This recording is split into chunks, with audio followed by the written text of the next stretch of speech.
20h, 21h, je suis là dans ma chambre. Quand mon épouse rentre avec fracas, et ça ouais, va Romelo. Très chers compatriotes, mes Tchalé, mes Amazones, Togolaises et Togolaises, je vous espère en pleine forme dans les meilleurs du monde. Mes Tchalé, mes Amazones, l'heure est grave, l'heure est grave. Aujourd'hui, nous vous partageons un témoignage exclusif et poignant, celui d'Amron, récemment libéré, qui raconte pour la première fois le chemin difficile qu'il a traversé. De l'arrestation brutale aux tortures subies jusqu'à l'hospitalisation forcée en asile psychiatrique. Il révèle tout avec courage et détermination. Préparez-vous à un récit choc qui remet en lumière la réalité de la répression togolaise. Mes Tchalé, mes Amazones, cette vidéo sera un peu longue, mais regardez-la pour voir jusqu'où ce régime peut nous amener, jusqu'où nous faire taire. Mes Tchalé, mes Amazones, j'avais fait une vidéo ici concernant l'avocat d'Amron qui était sorti à parler un peu des tortures qu'Amron a subi là. Il y a certains qui ont venu m'écrire en commentaire que non, avocat là, c'est un menteur, il a l'habitude de mentir. Dans Amron là, les gars, ce qu'Amron a raconté là, il est en train de mentir aussi quoi. Ouvert, c'est ce que vous voulez nous dire quoi. Mes Tchalé, mes Amazones. Ah, le Noman a parlé où? C'est toujours moi, votre frère, le Noman, Fikaode, Oshibwe, Keke, partagez la vidéo au maximum, abonnez-vous. Que tout le peuple togolais prenne conscience de cet état de fait et refuse de se soumettre à certaines lois imparfaites, mais travaille toujours dans la légalité pour exiger ce qui devait être leur droit. Faire en sorte de se mettre de façon majoritaire afin que la minorité sache qu'elle n'a pas voix au chapitre quand il s'agit de décider de l'avenir de la nation. Le président du conseil est tenu de respecter la volonté du peuple. C'est un serment qu'il a prêté. Il est tenu par ce serment sacré de respecter. Il ne peut pas en être autrement. Alors, j'étais dans cette dynamique de briser les codes, de démystifier le mythe de l'invulnérabilité que les gens avaient, sachant bien que je me ferais prendre. Parce que oui, comme je vous le dis, l'infraction était bel et bien réelle. J'ai outragé l'autorité. On pouvait me le reprocher, comme me reprocher peut-être d'autres choses. Mais l'État avait toute la légalité et tout le pouvoir de m'interpeller. Raison pour laquelle je donnais toujours mon numéro de téléphone, je donnais ma position. Et aujourd'hui encore, elle n'a pas changé. Je suis à Agoué, à Sieyé. Ils sont déjà venus me chercher une fois. Je n'ai pas fui. Ils peuvent encore revenir. Je reste droit dans mes bottes. Le peuple togolais est le seul détenteur de la souveraineté nationale. Et nul n'a le monopole de la violence. La volonté du peuple doit toujours être respectée. Je donnais toujours ma position. Je le faisais jusqu'au matin du 25. Mais quand la pression commençait à monter de plus belle, là je commençais à recevoir des appels sérieux. Des personnes qui me disaient: Amron, il faut que tu quittes le pays. Ta vie est en danger. Amron, tu dois vite quitter le pays. Ta vie est menacée. Je dis non.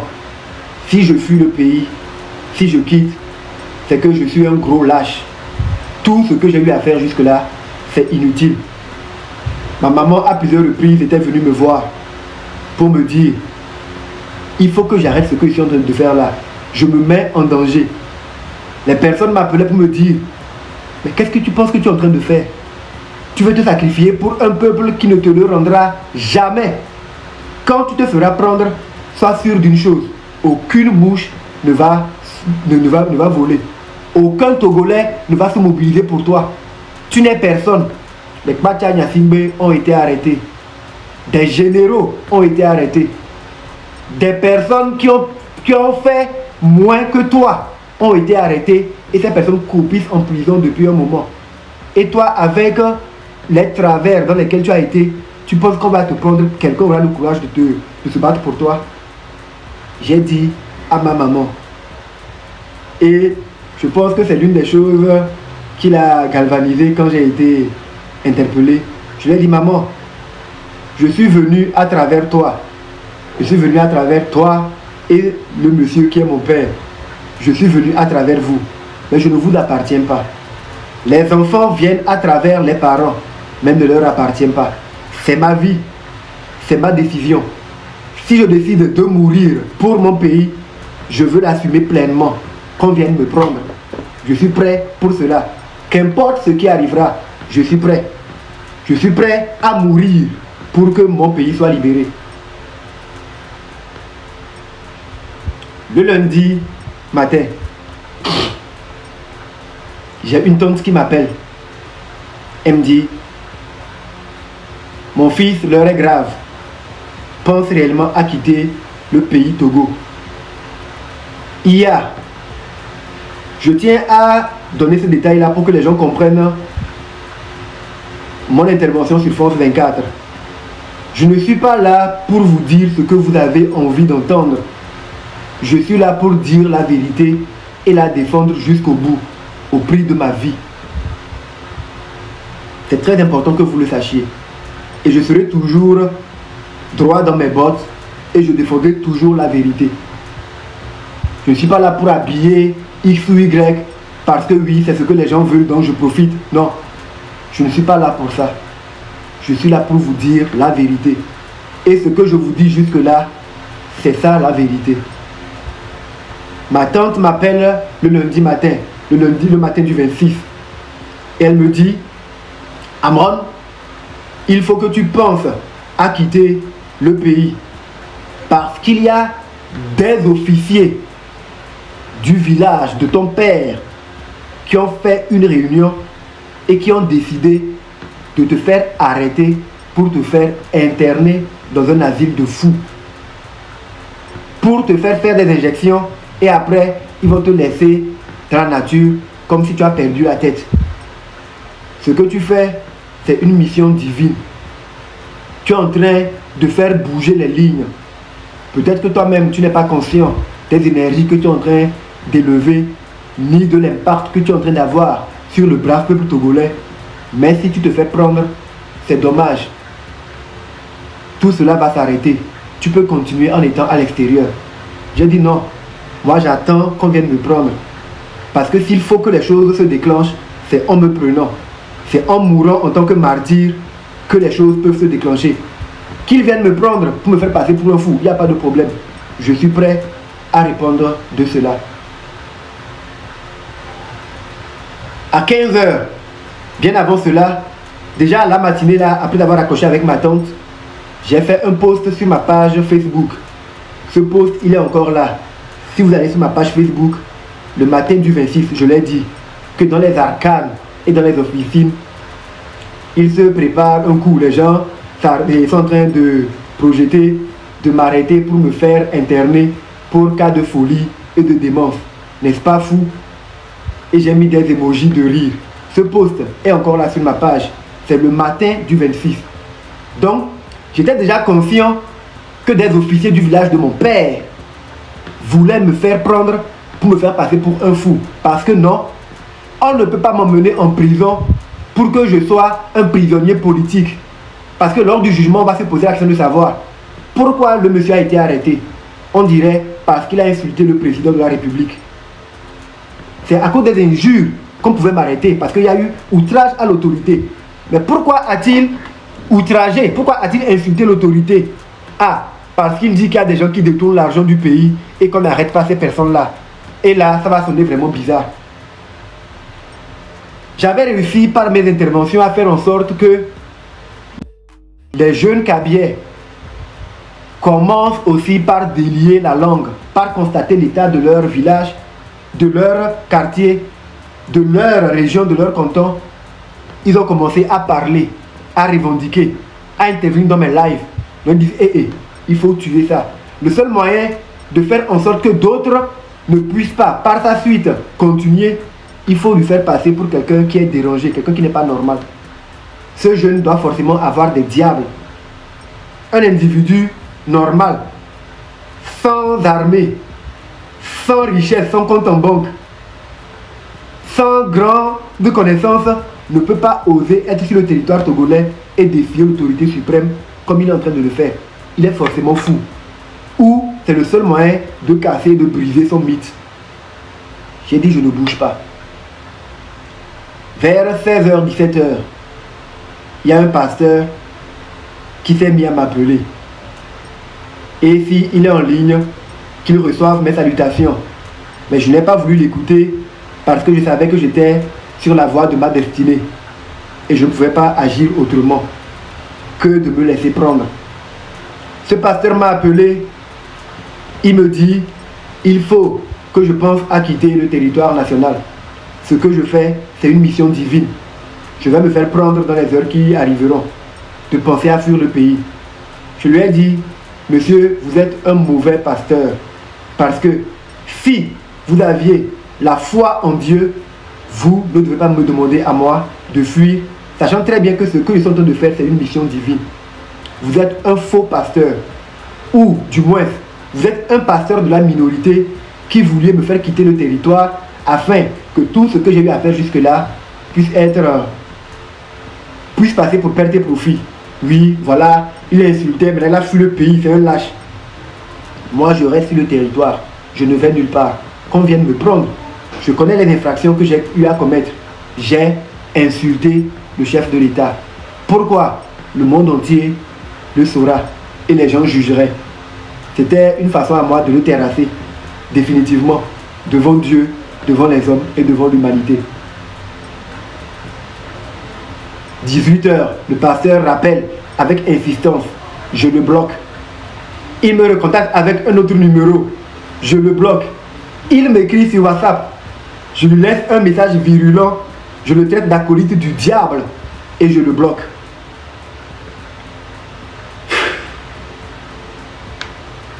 « 20h, 21h, je suis là dans ma chambre quand mon épouse rentre avec fracas.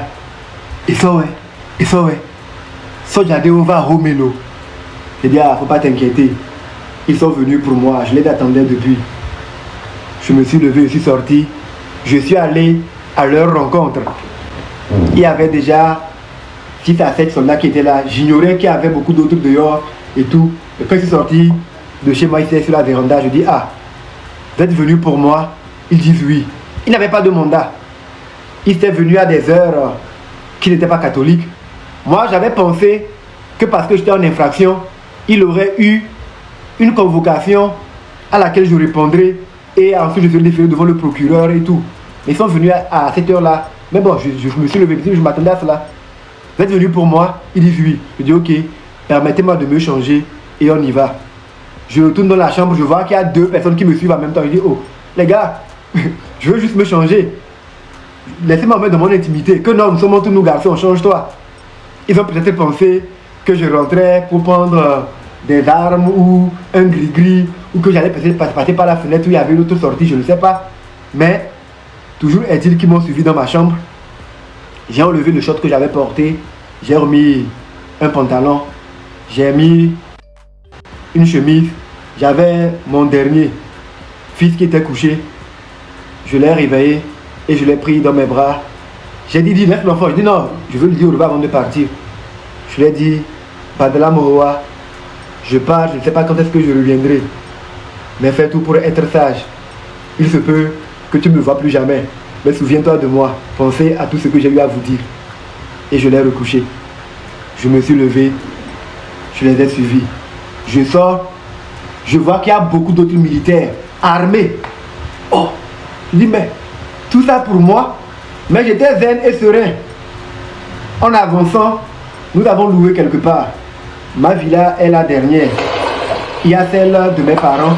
Je vois qu'il y a des gens qui sont même déjà rentrés au niveau de mes parents aussi. Oh, comment? Ils sont venus pour moi, mais pourquoi ils rentrent chez mes parents armés? Ma maman, elle est sortie, elle était dans la douche. Elle est sortie dans la cour, dans sa serviette. Et ça, ouais. Abelake. Léo qui? Pour me dire, et ça, ouais. Qu'est-ce qui se passe? Tu vas où? J'ai dit, maman, sois tranquille. Retourne, va t'habiller. C'est pas pour être comme ça, vas-y. Mon papa, lui, était assis devant la maison, à son lieu habituel, dans une chaise où il prend souvent de l'air. Ils sont rentrés sans même le saluer. Quand bien même il fut commandant de la gendarmerie, il a été leur chef par le passé. Ils sont rentrés sans même le considérer. Ils sont venus pour chercher la personne que j'étais. Il n'a pas branché.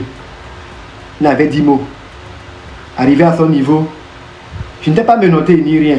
Mais ils sont rentrés tellement en nombre que les enfants paniquaient. Ma fille, elle m'a regardé et dit, papa, tu vas où? J'ai dit, Aurel, sois tranquille. Je reviendrai, t'inquiète. Ok? Prenez soin de votre maman et écoutez ce qu'elle vous dit. Respectez beaucoup grand-maman, hein, soyez sage. Je suis arrivé au niveau de mon papa. Je lui ai dit, papa, je pars. Il n'a pas branché. Au moment où je suis sorti, j'ai vu, maman est sortie. Elle commençait à monter. Je suis revenu, j'ai dit, papa, maman, s'il vous plaît, calmez-vous. Retournez à la maison. Je les ai suivis. Ils ont voulu me faire mettre dans une voiture personnelle d'abord. Après, ils m'ont dit non, tu sors, tu vas dans une pick-up. Et je vois le quartier ameuté. Je vois qu'il y avait plusieurs voitures. D'autres arrivaient, habillés. Je dis, oh, mais comment? Moi, je n'avais pas l'intention de fuir. J'allais vous suivre de toute façon, mais bon, ok. Ils m'ont fait mettre dans une pick-up. 2 gardes m'ont encadré. Une autre voiture est venue. Ils ont dit, bah, démarrez, allez, West Creek. Et pendant ce temps, ils ont donné l'ordre qu'on fasse une perquisition chez moi. Pendant qu'ils m'emmenaient, ils ont commencé à faire une perquisition chez moi. En mon absence. Je ne sais pas par quelle alchimie cela peut se faire, mais bon, c'est ainsi que les choses sont passées. Je suis arrivé au West Creek. Serein, zen. Quand j'étais dans la chambre, j'avais défait mes locks. Je pensais me défaire pour les refaire, donc c'était un peu en vrac.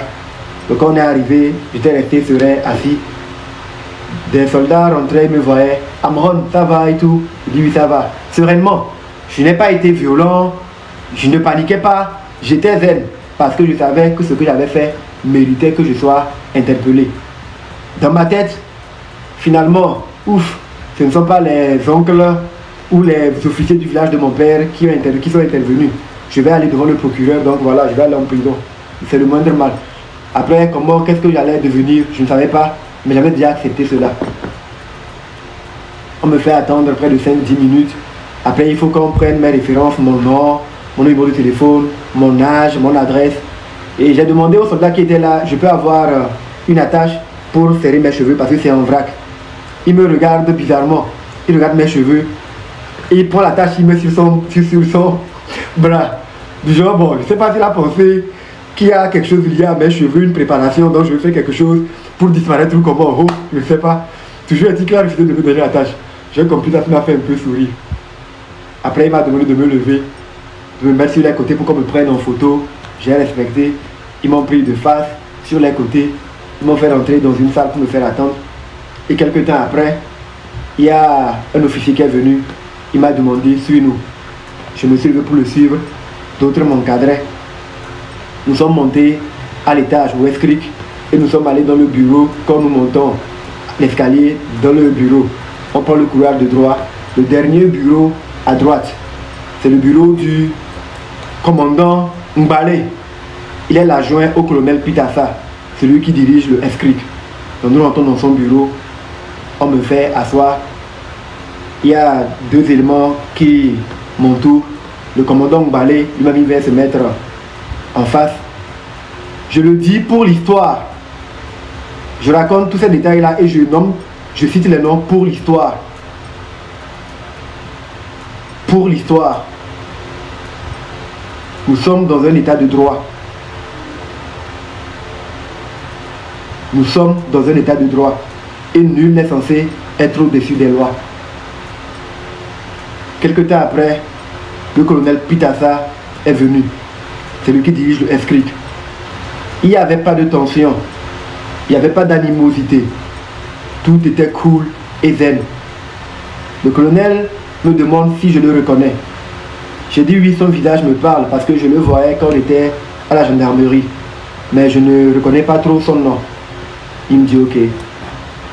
Ensuite on me demande est-ce que je sais pourquoi je suis ici. J'ai dit oui. parce que j'ai eu à insulter le chef de l'État, j'ai été dans les travers. Il me demande, mais comment se fait-il que moi, qui ai l'habitude de faire des émissions dans lesquelles je dis aux gens qu'on peut dénoncer sans insulter, j'ai pu aller dans les travers.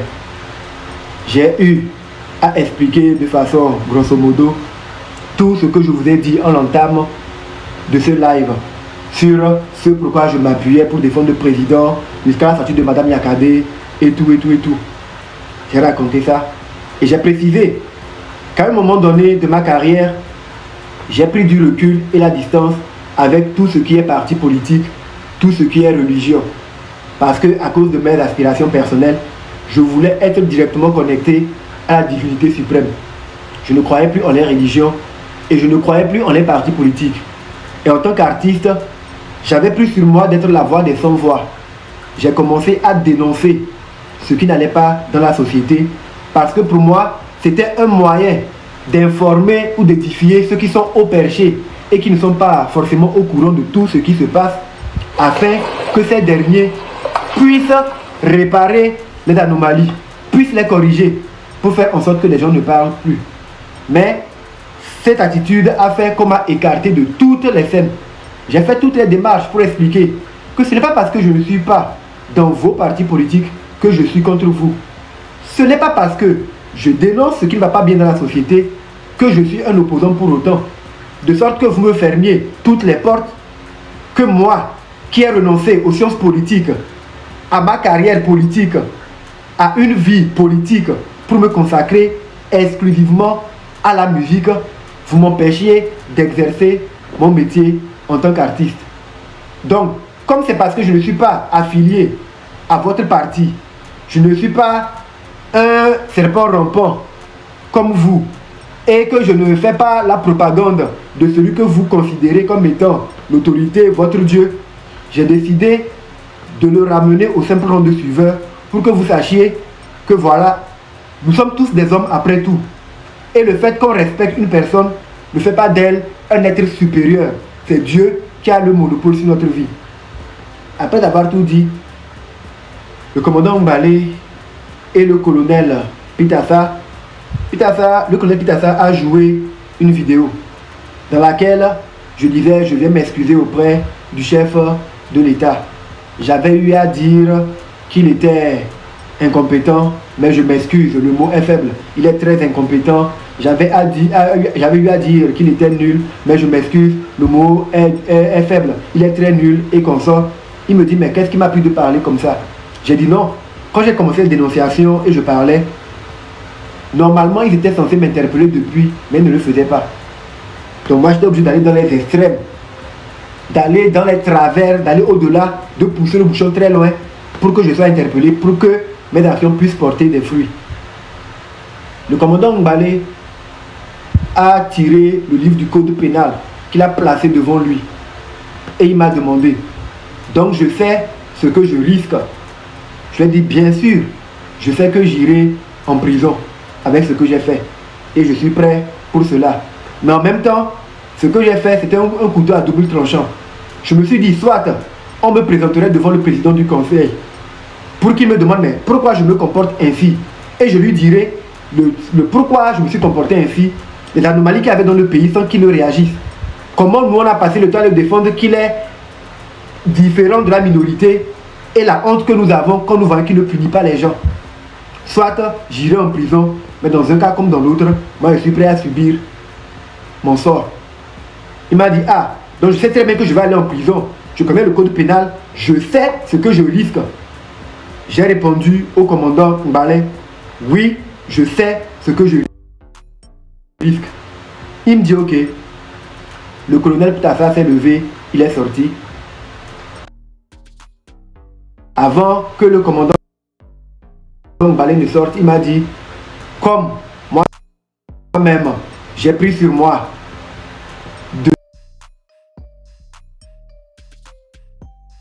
de me sacrifier, comme moi-même, j'ai pris sur moi de me faire enfermer, on m'amènera un papier pour que je puisse écrire moi-même mon procès verbal, parce que je suis conscient de ce que je suis en train de faire. Je dis, il n'y a pas de problème. Il me dit, nous avons eu une discussion courtoise. Je dis bien sûr, je n'ai même pas eu besoin de faire appel à mon avocat. Il dit ok, mais tu sais très bien que tu vas aller en prison. Je dis bien sûr, sauf que c'est mon corps qui sera enfermé. Mon esprit, lui, sera toujours libre, à jamais. Il est sorti avec les éléments qui étaient restés avec moi. Quelque temps après, il est revenu. Il dit, ah, je donne ce détail parce qu'il est important. Il me dit, ah, quand Amron est venu, nous ne t'avons pas donné de l'eau à boire. Même quand on veut tuer un coq, il faut qu'on lui donne de l'eau à boire, n'est-ce pas? Ou bien tu ne vas pas boire. Je dis, ah, moi je vais boire, il n'y a pas de problème. Il prend une bouteille d'eau qu'il me donne.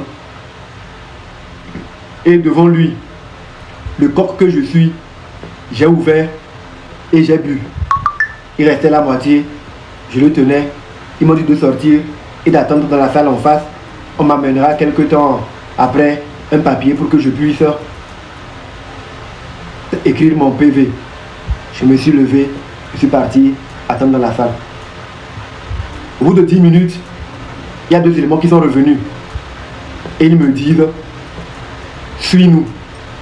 Je me suis levé, j'ai pris le bidon d'eau qu'ils m'avaient donné, je l'ai tenu dans ma main et je les ai suivis. Ils m'ont fait redescendre au niveau inférieur. Il y avait une voiture qui était là, qui nous attendait. Ils m'ont dit de monter à l'arrière de la voiture. Je suis monté et j'ai entendu direction Goulag. On a roulé à peine 2-3 minutes vers une destination toujours à l'intérieur de l'enceinte de la gendarmerie qui est au niveau de la cour d'appel à Kakaveli là-bas. On arrive dans une villa. Je veux descendre et me dire laisse le bidon d'eau dans la voiture. Et je laisse le bidon d'eau, le reste de l'eau qu'il y avait. Et je descends. On me fait rentrer dans la villa. Je rentre, pardon. Et ils me font asseoir sur une chaise. Je suis là. Il y a déjà des éléments qui étaient positionnés en civil. Ils attendaient. Et quelques temps après, le commandant Mbale lui-même, il est arrivé.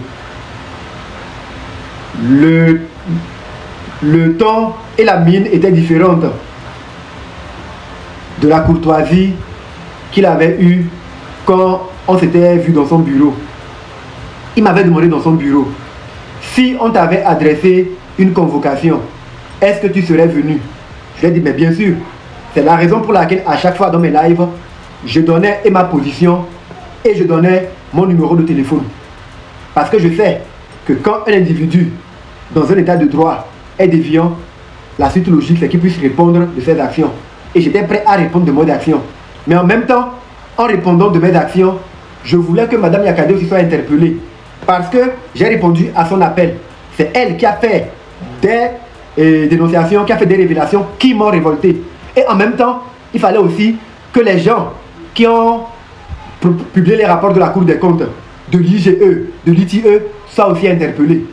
Que les personnes qui sont mises en cause comme étant les détourneurs des deniers publics puissent être interpellés. Parce que mon interpellation prouve une chose, c'est que la justice fonctionne.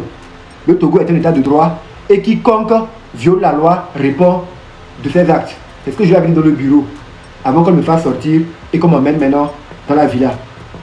Là, il arrive avec un air plus autoritaire, menaçant, avec un ton martial, une mine changée. Il regardait un live. Et c'était le live des influenceurs qui avaient déjà commencé par parler de mon interpellation. Et là, il vient, il s'assoit, il me dit, les gens sont en train de parler de toi. Voilà. Il scroll et il joue la vidéo où je suis en train de parler du président de la République. Soit disant, je lui présentais des excuses et j'avais ironisé. Il me rejoue la vidéo jusqu'à ce qu'elle s'arrête à. J'avais dit que le président était incapable. Je m'en excuse. Le mot est faible. Il est très incapable. Incapable d'arrêter la minorité pieuse qui s'accapare des richesses du pays au détriment de la majorité. Et là, il stoppe la vidéo. Il dit, ça veut dire quoi? Moi, je pense que je peux me permettre de parler au chef de l'État comme ça et rien ne va se passer. Que je pense que c'est mon égal. Le chef de l'État, c'est une institution. Ce n'est pas mon égal pour que je lui parle comme je lui ai parlé là. En lui parlant ainsi, j'ai parlé à une institution. Si moi, je suis quelque part et je vois des gens venir pour piétiner le drapeau, qu'est-ce que je vais faire? Je dis bien entendu, en tant que patriote, je vais aller au secours du drapeau. Il dit oui, mais qu'est-ce que je vais faire aux personnes qui sont en train de piétiner le drapeau? J'ai répondu à cela que si j'estime être plus fort que ces personnes, peut-être sous le coup de l'émotion, je vais agresser ces personnes, mais après, je vais devoir répondre devant la loi, parce que ce n'est pas mon rôle de les agresser. Il me dit, ah bon, que oui, j'ai insulté le chef de l'État, qui est leur papa. Donc, eux aussi, ils vont me le faire payer cash. Et après, s'il le faut, ils iront répondre là où il faut. Si moi, je suis dans une maison avec mon papa, et je vois des gens qui viennent, ces personnes viennent insulter mon papa, qu'est-ce que je vais faire? Je dis, ah, ça dépend de ce que mon papa a fait à ces personnes-là. Et ça dépend aussi de la relation que j'ai avec mon père. Et j'ai vu que ma réponse l'a irrité. Il dit jamais, peu importe la relation que j'ai avec mon papa, si je suis quelque part et des gens viennent insulter mon papa, je dois défendre mon papa. Et moi, j'ai insulté le président de la République. Le président du conseil, c'est leur papa. Et je vais le payer cash. Ils vont me traiter de façon conventionnelle et rien ne va se passer. Je suis en train de prendre ça à la légère, je pense que c'est une blague. Lève-toi! Va au milieu, là-bas. Ça veut dire quoi? Tu te prends pour qui? Je me suis levé tranquillement. Je me suis mis au milieu. Maintenant, il les menottes. Et enlève tes chaussures. Ils sont venus, ils m'ont mis les menottes. Faites-le asseoir contre le mur. Ils m'ont ramené, me faire asseoir contre le mur. Et comme j'avais les menottes, j'avais le dos un peu comme ça. Et je dis tout ce que moi je voulais, c'est défendre la vérité, me faire entendre. Moi, je ne l'ai pas insulté pour créer des dégâts. Mais bon, de toute façon, c'est déjà dans leur main. Il dit oui, je pense que je vais m'en tirer comme ça, ce n'est pas possible. Il demande qu'on me mette les pneus au niveau des jambes jusqu'au niveau des genoux. Pour que mes jambes puissent être dans cette position, les talons puissent être en vue. Et là, il demande qu'on a qu'à me fouetter. Le premier qui est venu m'a mis un coup de cordelette. Je l'ai reçu dans le dos. Il a dit non. Il a fait signe qu'il ne veut pas qu'on laisse de traces. Il a regardé avec un regard méchant. Le gars a compris. Et là, carrément, ils m'ont appuyé contre le mur. Quelqu'un me tenait comme ça contre le mur, les mains derrière. Et il a demandé qu'on a qu'à me frapper sous les plantes des pieds avec les cordelettes. Et c'est là mon supplice a commencé. Le monsieur qui devait frapper, il a commencé à frapper. Il dit, oh, c'est comme ça on frappe. S'il ne sait pas faire attention, il va voir. Il n'a qu'à remettre la cordelette à l'autre personne. Plus tard, le gars s'est présenté à moi comme étant un capitaine. Et lui, c'est un tortionnaire par excellence parce qu'il prenait plaisir à le faire.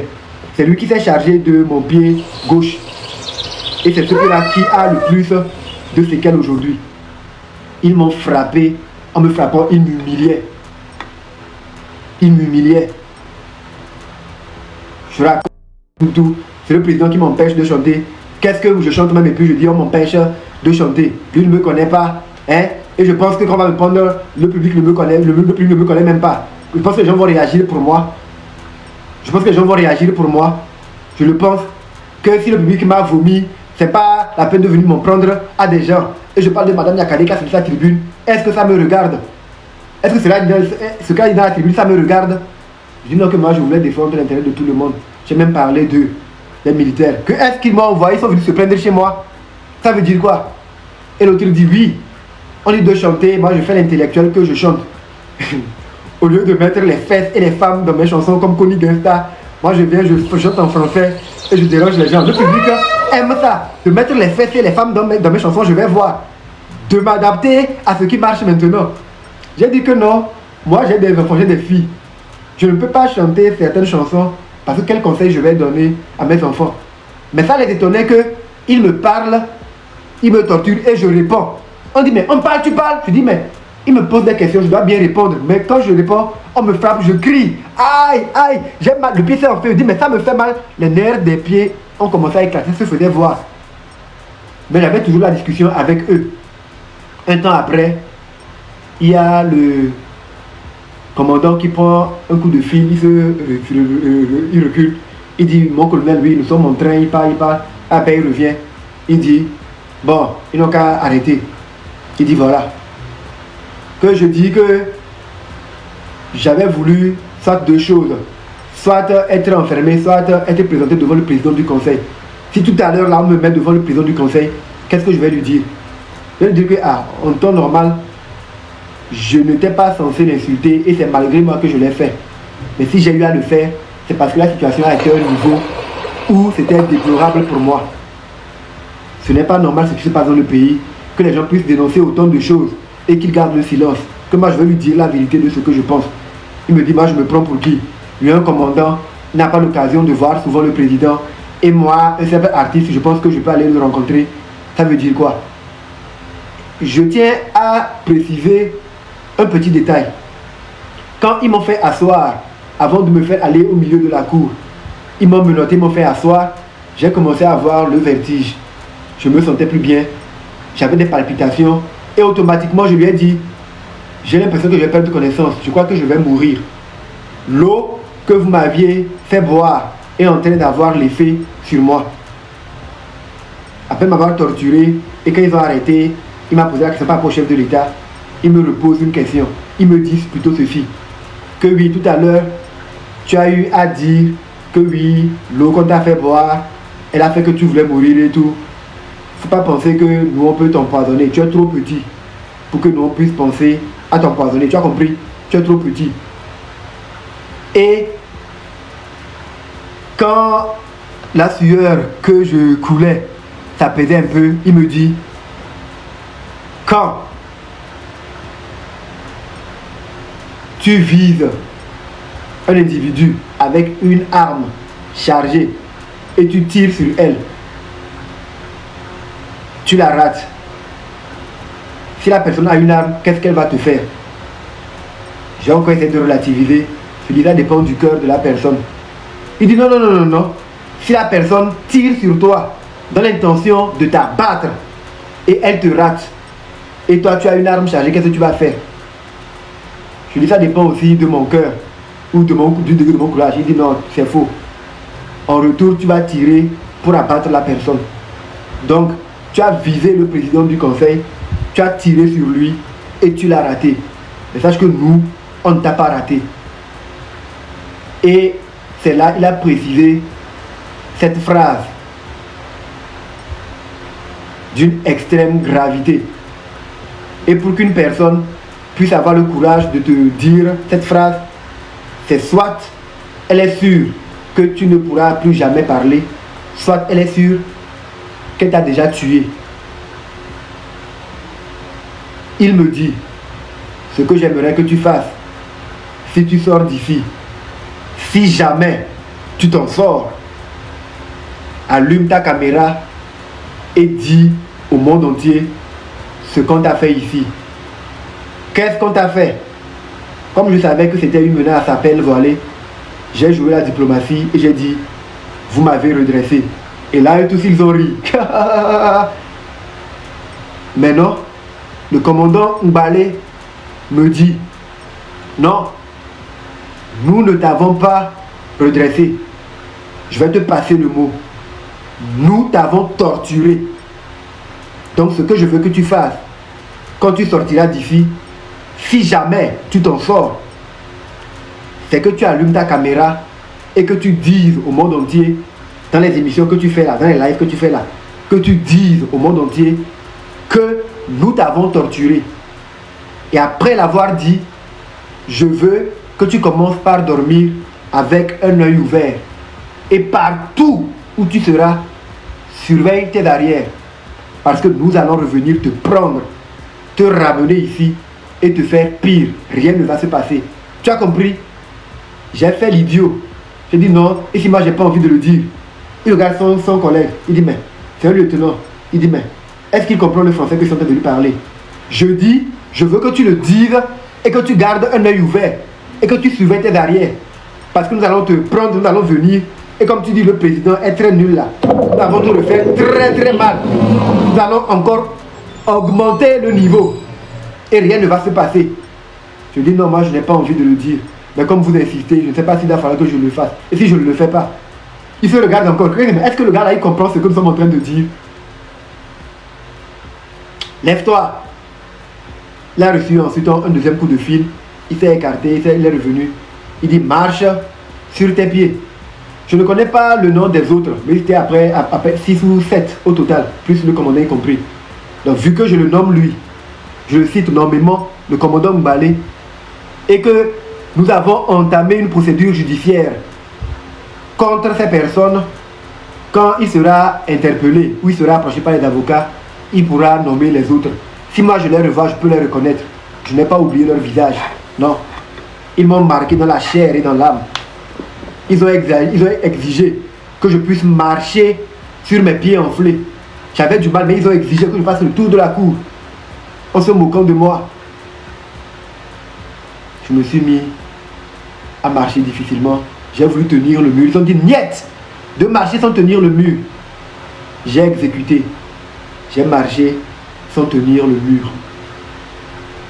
Et après, ils m'ont dit il faut que je boive beaucoup d'eau. Avec l'expérience de l'eau que j'avais bu et qui m'a fait me sentir mal, j'ai dit non, je ne veux plus boire. Ils m'ont dit non, je dois boire beaucoup d'eau. Ils savent pourquoi ils me disent de boire beaucoup d'eau. Quand on est arrivé, on est retourné dans les locaux où j'étais principalement. Ils m'ont donné de l'eau à boire. Je l'ai bu parce qu'ils ont exigé. Et après, ils m'ont donné une pommade pour que je puisse masser mes pieds. Ensuite, ils demandent que je puisse me rincer avant de me mettre en cellule. J'ai dit non, je préfère rentrer comme ça. Ils m'ont fait me déshabiller. J'étais en slip. Ils m'ont fait rentrer dans une cellule sombre.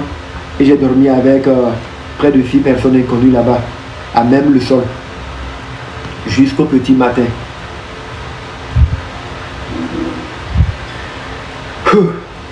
Le lendemain matin, le 27 mai, vers 7h, 8h, ils m'ont réveillé. Ils m'ont fait monter à l'étage.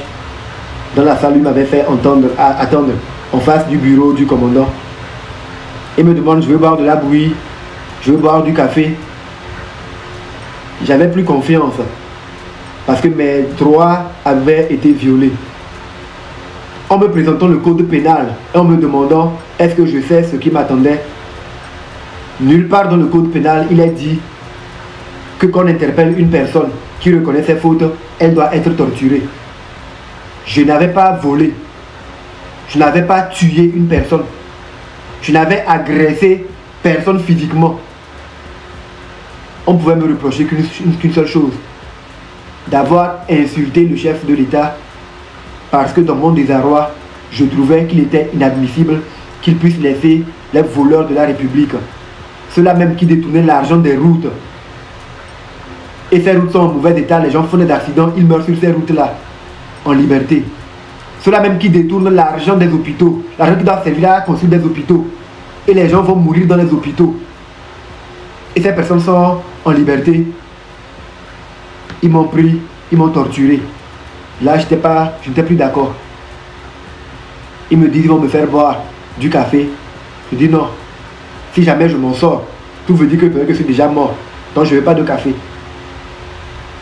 La bouillie, si jamais je m'en sors, peut-être que je suis déjà mort, vu déjà que j'ai déjà bu l'eau. Je ne vais pas boire la bouillie. J'ai fait ma déposition. L'un des tortionnaires a saisi cela. Et quelques temps après, ils viennent me dire, avant de signer ma déposition, d'attendre. Parce qu'il y a les membres de ma famille qui sont là, les membres du village qui sont là. Ils veulent que nous puissions régler ce problème en famille. Je m'attendais à voir des oncles ou des tantes à moi. Parce qu'on a dit des oncles de village.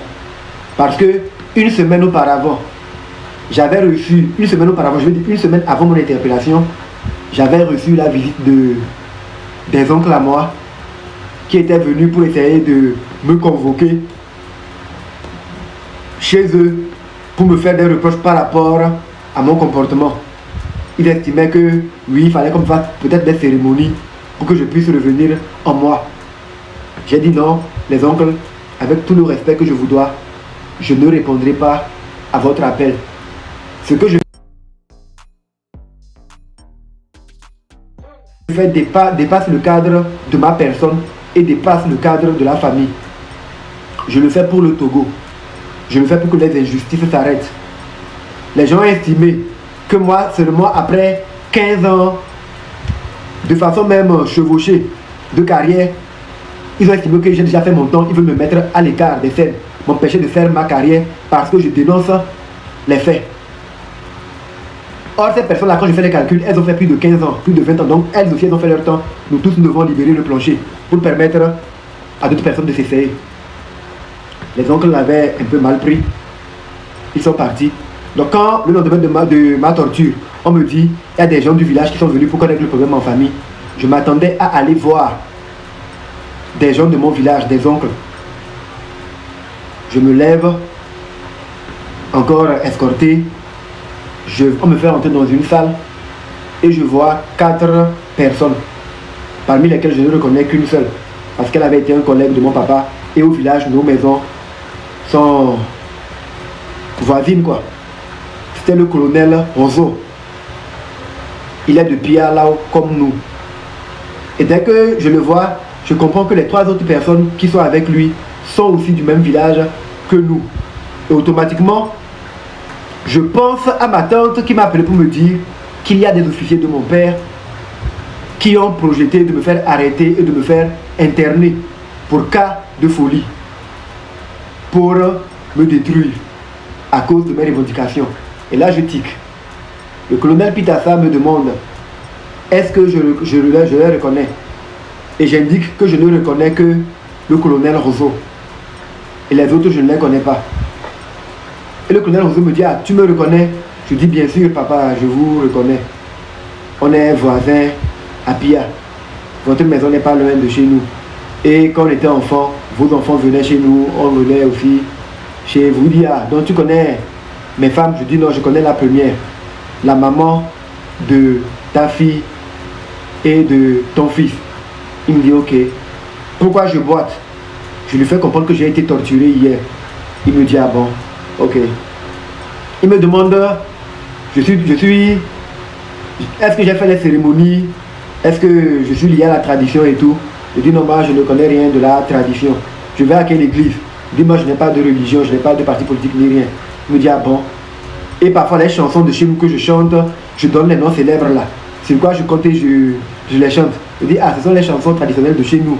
Et moi je les chante pour faire la promotion de notre culture. Il me dit ah bon. Ok. Mais quand on est venu me prendre, est-ce que mon père est au courant? Je dis oui. Et qu'est-ce qu'il a dit? Il dit il n'a rien dit. Que ah bon.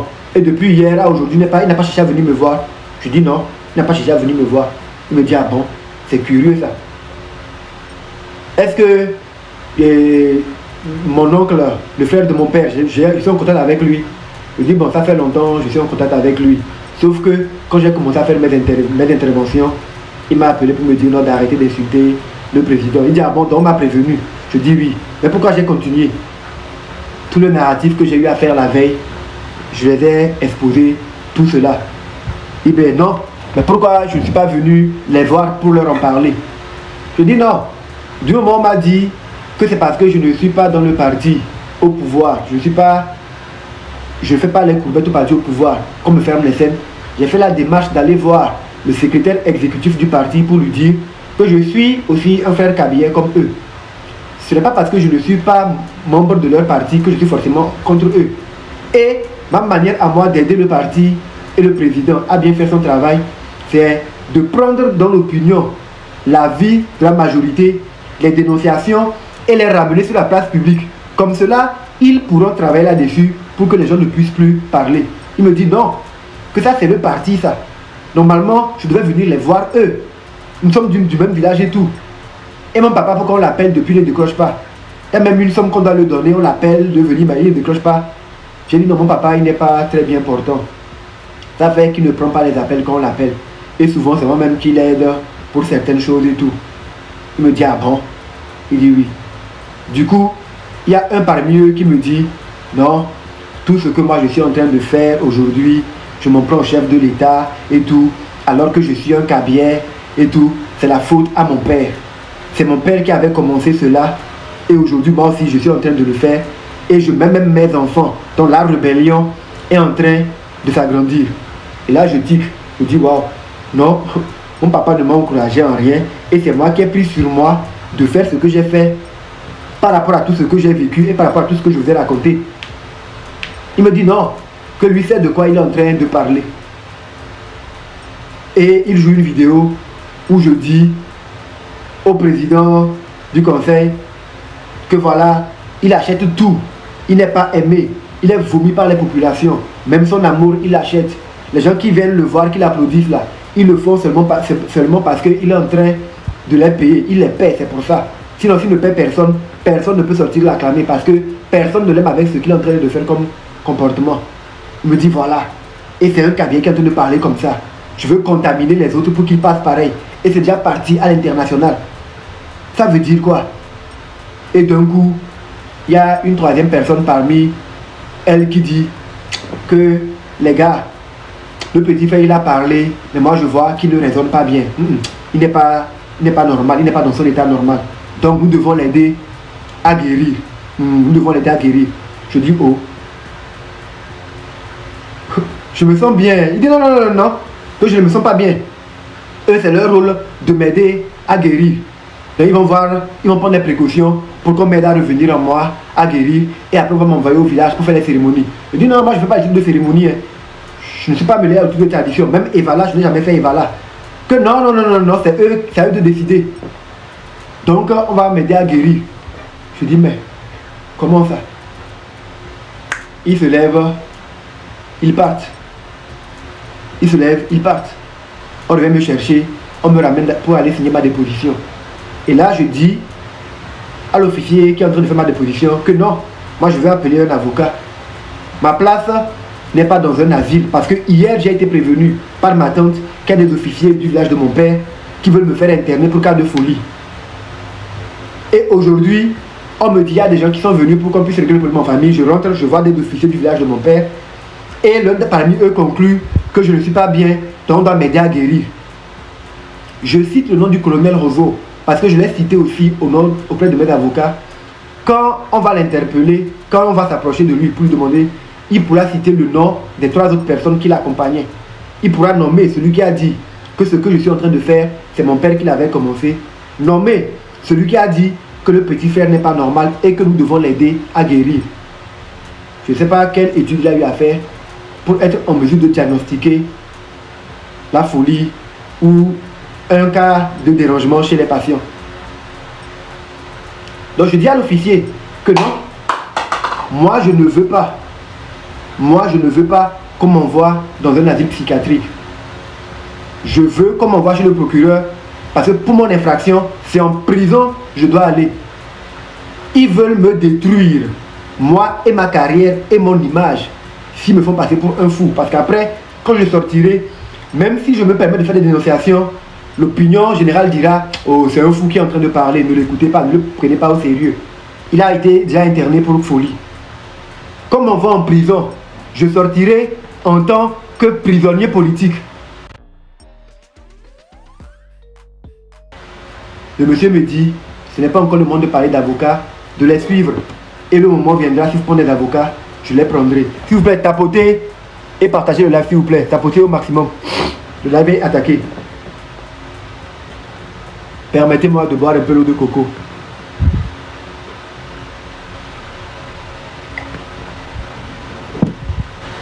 Donc,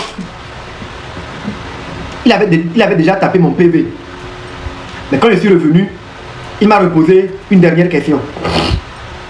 Il me dit, est-ce que je fume la marijuana, le cannabis? J'ai dit oui, en tant qu'artiste, de temps en temps, il m'arrive de le faire. Pour faire la blague, je dis comme Connie Gangsta. Mais ça fait près de 2 mois que j'ai arrêté. Et il a ajouté cela à mon PV. Il m'a dit voilà, on m'attend dehors.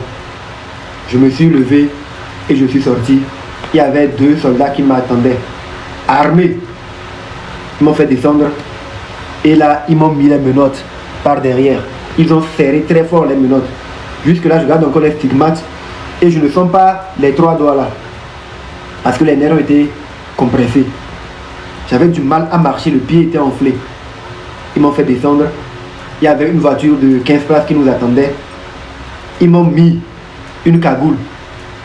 Ils m'ont fait rentrer dans la voiture, mais ils m'ont mis à l'arrière, là où on dépose les bagages. Ils m'ont fait coucher là-bas comme un sac. Ils ont fermé et on a pris une destination inconnue. Quelque temps après, nous sommes arrivés dans un endroit. On m'a fait descendre de la voiture. Ils m'ont fait monter à l'étage. Je le sais parce que j'ai gravi les escaliers. J'ai même failli tomber. Ils m'ont fait rentrer dans une salle où ils m'ont fait asseoir. Et là, ils m'ont enlevé la cagoule. La salle était climatisée. J'étais assis sur une chaise. À côté, il y avait un seau d'eau avec de l'eau à l'intérieur. Et dans l'angle gauche, il y avait une photo imposante du président du conseil qui trônait. Quelque temps après, les 2 gardes étaient là, ils étaient armés. J'ai vu entrer un monsieur.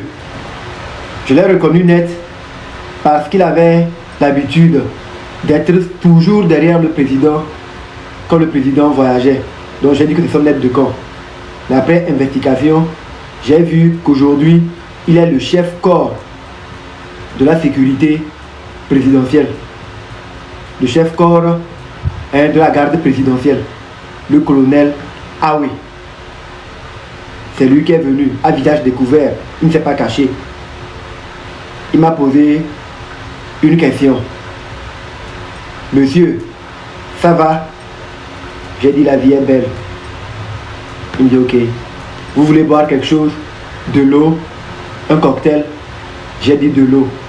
Il dit ok. Il dit au soldat qui était là en civil qu'après donnez-lui de l'eau. Faites venir le coiffeur. Moins de 2 minutes, le coiffeur est venu. Il a enlevé son matériel. Il dit rasez-lui la tête et la barbe.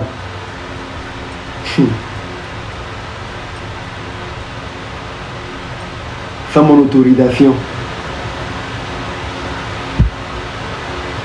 Dans mon entendement, il voulait me raser la tête et la barbe, peut-être parce qu'il voulait me rendre présentable pour aller me présenter au président du conseil. Je suis resté zen. Ils ont commencé à me raser mes cheveux.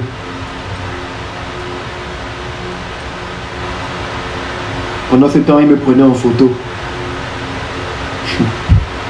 Ils ont commencé à raser la barbe. J'ai dit qu'ils me laissent la moustache. Parce que quand on me rase la moustache, parfois ça donne l'impression que j'ai une grosse bouche. Il dit rasez tout. Ils ont rasé. Il a pris les photos. Et il dit avant de sortir que jusqu'à ce que ta barbe ne repousse, j'espère que les bonnes paroles sortiront de ta bouche. Et il est sorti. Il est sorti. Ils sont revenus me remettre la cagoule. Ils m'ont fait descendre. Ils m'ont fait monter à l'arrière de la voiture. Et là, je tique. Je dis, ah. Ils m'ont pris du S-Creek. Ils m'ont amené dans cette villa. Juste pour me prendre mes cheveux et ma barbe. En pays kabyle, ou dans la tradition africaine, cela a une grande signification. Comprendre les cheveux et la barbe d'une personne. Et voir que c'est l'aide de camp ou le chef corps de la garde présidentielle qui est lui-même venu personnellement me faire raser les cheveux et la barbe et prendre des photos, j'ai commencé à me poser des questions. J'ai pensé à la parole de la veille, si jamais tu t'en sors. J'ai pensé à ceux qui ont dit, il faut qu'ils m'emmènent dans un asile parce qu'il fallait qu'on me fasse passer pour un fou. Je savais automatiquement que c'est Azébé, ils étaient en train de me mener.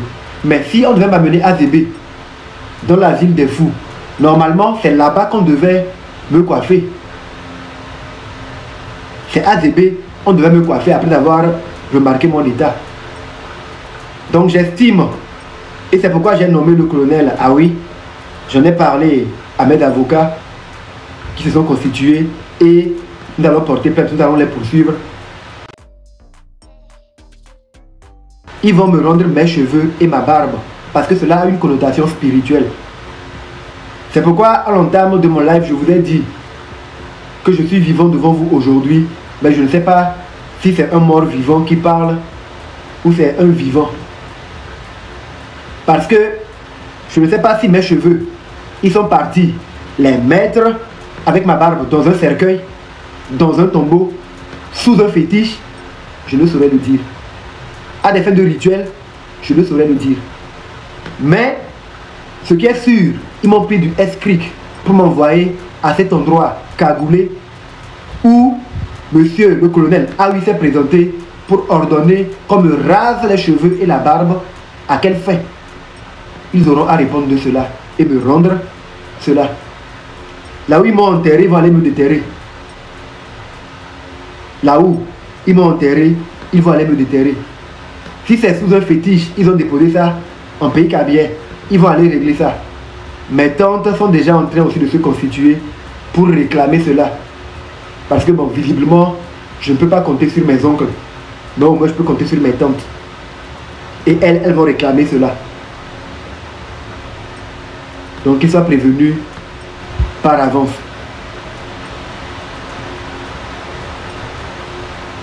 On a quitté l'endroit. Ils m'ont repositionné encore en position de sac de couchage de marchandises à l'arrière d'un bus de 15 places. Et à mi-parcours, arrivé à la hauteur de la zone portuaire, je le sais parce que quand on m'a remonté la cagoule, j'ai vu un peu. C'est en ce temps que le soldat a monté la cagoule pour me donner de l'eau. Cette eau que le colonel Aoui a dit après donner lui de l'eau. C'est en ce moment qu'ils m'ont fait boire l'eau. Il a refermé la cagoule. Je me plaignais d'une menotte qui était trop serrée. Il m'a dit non, qu'ils n'ont pas les clés et que nous ne sommes pas loin d'arriver. Je suis resté ainsi jusqu'à ce que nous n'arrivions à Zébé.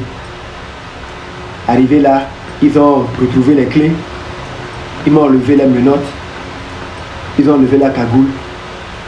Ils m'ont fait asseoir sur un siège normalement. Et ils sont rentrés à l'intérieur de Zébé. Nous sommes descendus et ils m'ont fait rentrer dans la salle d'attente pour voir le médecin. Quelque temps après, on nous a annoncé et